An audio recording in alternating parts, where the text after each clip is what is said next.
Thank you, Dr. Clancy, and thank you, Surgeon General Galson, for taking action to increase the awareness of DVT and PE among the American public and among healthcare professionals.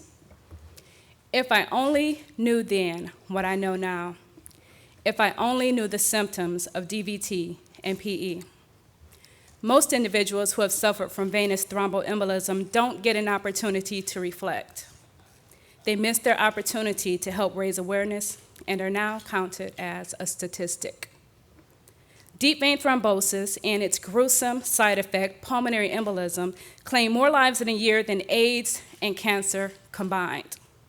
Fortunately, the Venous Disease Coalition and others are dedicated to increasing public awareness about treatment and prevention.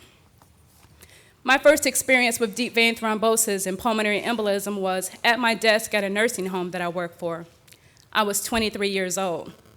As I keyed in the codes for those two diagnoses, I asked the admissions coordinator, a licensed nurse, what type of diseases they were. Following her explanation, I concluded that DVT and PE were diseases that really only affected the elderly.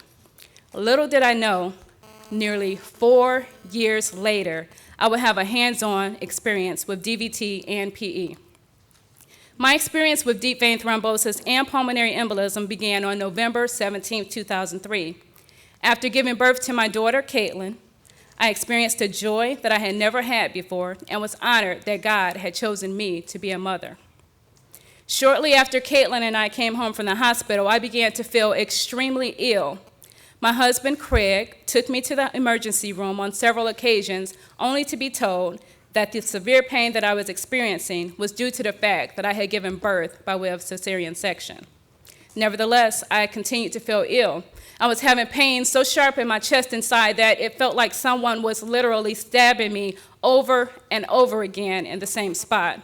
I actually told Craig that I felt like I was dying, yet no one knew what was wrong with me. So, once again, Craig took me to the hospital, and once again, I was sent home.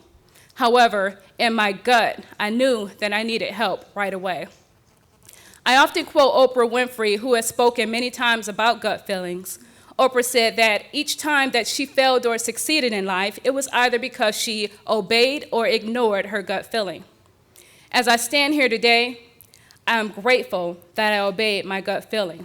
Now, you may not refer to it as a gut. Some may call it an instinct, some may call it their inner voice, and some may call it a nudge, while others, like me, may call it the Holy Spirit. Following my gut prompted me to make repeated trips to the emergency room, and it prompted me to pray. As I began talking to God and praying, I told him exactly what I was feeling. I asked him to sustain my life because I wanted to continue to be a wife to Craig, and I didn't want my baby girl, Caitlin, to grow up without a mother. On January 9th, 2004, the pain that I was feeling intensified so greatly that I was having a difficult time walking. I called Craig at work, and I asked him to come home because I couldn't properly take care of Caitlin. When Craig came home from work, he ran what I call my miracle bath. I call it my miracle bath because it provided a clue that would eventually help save me.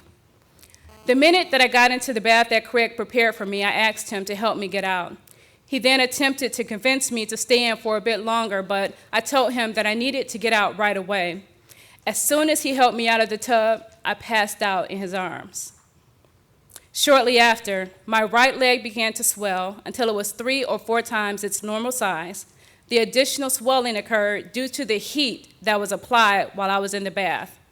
Soon after, Craig called for help, and I was rushed by emergency vehicle to the nearest hospital.